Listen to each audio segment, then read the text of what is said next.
Assalamualaikum warahmatullahi wabarakatuh. Perkenalkan, nama saya Kandias dari Program Studi Informasi Universitas Siber Asia. Pada kesempatan kali ini, saya akan mempresentasikan hasil analisis data mengenai analisis data pengguna sistem e-learning berdasarkan aktivitas login. Analisis ini bertujuan untuk memahami pola dan pemanfaatan sistem oleh mahasiswa yang hasilnya akan digunakan sebagai dasar untuk mengoptimalkan kinerja sistem dan merencanakan kapasitas server di masa depan. Analisis data penggunaan sistem e-learning berdasarkan aktivitas login disusun oleh saya pada program studi sistem informasi. Latar belakang. Sistem e-learning kini menjadi bagian penting dalam dunia pendidikan modern karena memungkinkan proses belajar mengajar berlangsung secara fleksibel dan efisien. Melalui analisis data login dan aktivitas pengguna, dapat dipahami bagaimana mahasiswa memanfaatkan sistem, berapa lama durasi penggunaan, serta perbedaan perilaku antar program studi dan angkatan. Informasi ini menjadi dasar untuk mengoptimalkan kinerja sistem, merencanakan kapasitas server, dan mengembangkan fitur yang sesuai dengan kebutuhan pengguna. Penelitian ini bertujuan untuk menganalisis pola penggunaan e-learning berdasarkan data login, simulasi dengan pendekatan statistik termasuk permodelan distribusi probabilitas, pengujian hipotesis, dan simulasi Monte Carlo. Untuk memprediksi beban server di masa mendatang, hasil analisis diharapkan memberikan manfaat dalam meningkatkan efisiensi dan kinerja sistem, memahami perilaku pengguna, serta menjadi dasar ilmiah bagi pengambilan keputusan strategis dalam pengelolaan e-learning. Metodologi yang pertama itu data table. Analisis ini menggunakan data simulasi yang dibuat dengan bantuan Python menggunakan library NumPy dan Pandas. Pemilihan data simulasi dilakukan agar dapat mengontrol secara tepat parameter dan karakteristik data tersebut, sehingga hasil analisis dapat divalidasi dengan lebih mudah dan akurat. Data simulasi ini dibuat dengan menggunakan penetapan seed random sebesar 42 agar hasilnya dapat diproduksi kembali dengan kondisi yang sama. Yang 1.2 yaitu perangkat lunak. Analisis dalam penelitian ini menggunakan bahasa pemrograman Python sebagai alat utama. Beberapa library penting yang digunakan meliputi Pandas untuk manipulasi dan analisis data. Yang kedua ada NumPy untuk memperhitung numerik dan operasi array. Yang ketiga ada Matplotlib untuk visualisasi data dasar. Yang keempat ada Seaborn untuk visualisasi data statistik yang lebih menarik. Yang kelima ada SciPy untuk uji statistik dan distribusi probabilitas. Berikut ada codingan dari pengguna, yaitu merecord 100 data. Selanjutnya ada langkah-langkah analisis. Analisis ini dilakukan beberapa tahap secara berurutan sebagai berikut, yaitu pembuatan data simulasi, analisis deskriptif, yaitu langkah ini meliputi perhitungan untuk statistik dasar seperti rata-rata min, nilai tengah, median atau modus, standar deviasi, dan varians. Statistik ini digunakan untuk memperoleh gambaran umum tentang karakteristik data. Yang ketiga ada visualisasi data. Beberapa jenis grafik dibuat untuk menentukan memahami pola data. Histogram digunakan untuk melihat distribusi durasi sesi login, sementara pie chart menampilkan proporsi mahasiswa berdasarkan angkatan, dan juga box plot dipakai untuk dibandingkan durasi sesi di antara berbagai program studi. Yang keempat ada pemodelan distribusi. Data selanjutnya diuji untuk mengetahui kesesuaian dengan model distribusi statistik tertentu. Distribusi Poisson dipakai untuk mencoba memodelkan jumlah login harian, sedangkan distribusi normal digunakan untuk menganalisis durasi sesi login. Yang kelima ada uji hipotesis, dilakukan untuk pengujian statistik berupa uji status stempel dan membandingkan nilai rata-rata durasi sesi dengan nilai acuan, dan uji ANOVA untuk melihat beberapa durasi sesi antar program studi secara statistik. Yang keenam ada simulasi Monte Carlo. Tahap terakhir melibatkan simulasi Monte Carlo sebagai upaya untuk memprediksi beban server yang harian berdasarkan distribusi data yang telah dianalisis sebelumnya. Simulasi ini membantu dalam merencanakan kapasitas sistem agar optimal.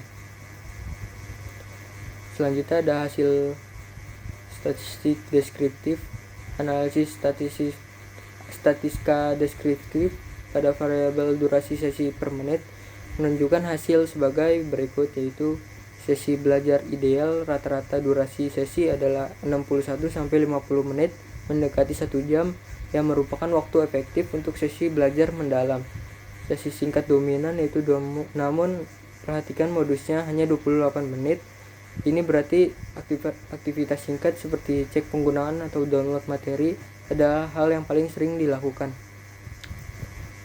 Variasi luas yaitu dengan standar deviasi 32-54 menit. Terbukti ada variasi besar dalam penggunaan, dari sesi yang sangat singkat yaitu 11 menit hingga sangat lama sampai 120 menit. Rata-rata sesi yaitu 61-50 menit menunjukkan bahwa mayoritas pengguna menghabiskan waktu yang ideal, yaitu sekitar 1 jam. Selanjutnya, namun perhatikan juga modus yang rendah yaitu 28 menit. Ini adalah durasi sesi yang paling sering terjadi.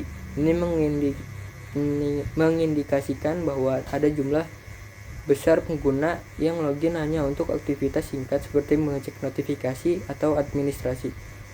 Selanjutnya ada perbedaan antara median 66 menit dan rata-rata 61,50 menit yang mengonfirmasikan adanya distribusi yang miring ke kiri atau left skewed. Artinya sistem harus mengakomodasikan kedua tipe pengguna ini, yang belajar intensif dan yang sekedar quick access. Selanjutnya ada distribusi probabilitas. Durasi sesi secara statistik mengarah ke distribusi normal. Ini mengonfirmasi temuan kami sebelumnya, yaitu adanya keragaman pola penggunaan dan bahwa sistem harus melayani populasi pengguna yang bervariasi. Selanjutnya jumlah login harian terbukti sangat cocok dengan distribusi Poisson dengan rata-rata 3,45 per login per hari. Nilai p-value yang sangat tinggi yaitu 0,9478 menegaskan bahwa login mahasiswa terjadi secara acak dan independen. Intinya, karena kedua model ini valid secara statistik, kami memiliki dasar yang kuat dan ilmiah untuk melanjutkan ke tahap prediksi, yaitu simulasi Monte Carlo, untuk mengantisipasi beban server di masa depan.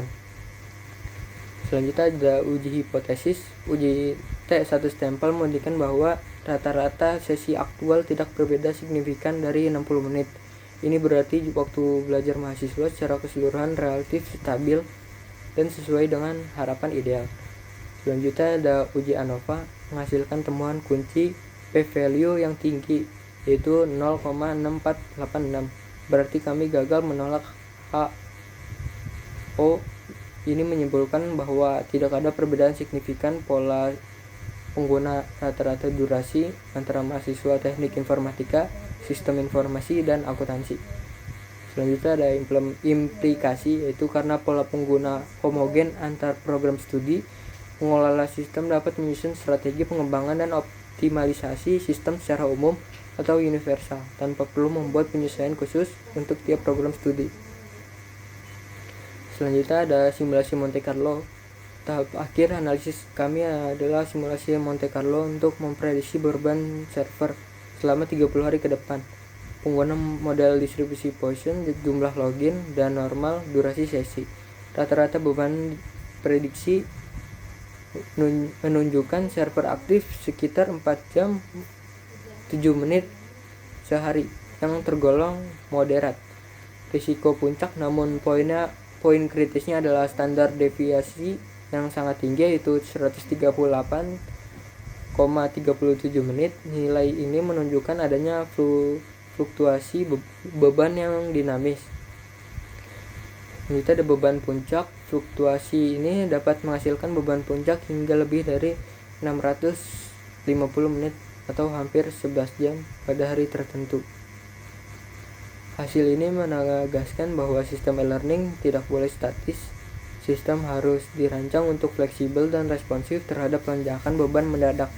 Oleh karena itu, rekomendasi utama adalah implementasi mekanisme stabilitas otomatis atau auto scaling untuk memastikan performa tetap optimal saat beban puncak terjadi. Kesimpulannya itu menemukan sistem memiliki pola ganda, sesi belajar intensif selama 60 menit dan sesi cepat selama 28 menit. Pola seragam ini di semua jurusan. Kunci resikonya adalah fleksibilitas beban server yang sangat tinggi yang perlu diatasi. Oleh karena itu, kami memberikan 4 rekomendasi. Yang paling penting adalah implementasi auto scaling untuk mengatasi risiko lonjakan beban yang ditemukan, dan juga menyarankan optimasi untuk sesi pendek, misalnya dengan membangun fitur quick access atau caching yang lebih baik, karena ini adalah aktivitas yang paling sering dilakukan. Yang terakhir, karena pola penggunaan seragam, fokus pada pengembang universal dan didukung dengan sistem monitoring prediktif berbasis model statistik yang telah divalidasi. Terima kasih. Assalamualaikum warahmatullahi wabarakatuh.